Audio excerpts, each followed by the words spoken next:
সবাই কেমন আছেন? আসলে আমি একটা অনেক ডিপ্রেশন টেনশনের ভিতরে আছি। তো অনেকদিন যাবৎ ভাবতেছি যে একটা জবের আসলে আমি একটা জব করি। তো জবটা আসলে খুব বেশি ভালো যাচ্ছে না।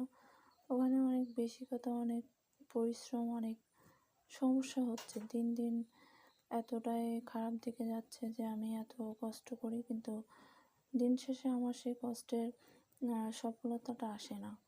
তো আসলে আপনাদের কাছ থেকে একটা বুদ্ধি বা পরামর্শ চাচ্ছি। তো আমি একটা বিজনেস করতে চাচ্ছি। তো বলেন আপনারা একটু আমাকে পরামর্শ দিয়ে সাহায্য করবেন। আসলে অনলাইন বিজনেসটা কেমন হতে পারে? যেকোনো প্রোডাক্ট নিয়ে আমি একটা অনলাইন বিজনেস করতে চাচ্ছি। এখন এটা করলে কি সত্যিই ভালো হবে? তো আমি এই বিষয় নিয়ে আপনাদের একটু পরামর্শ চাচ্ছি।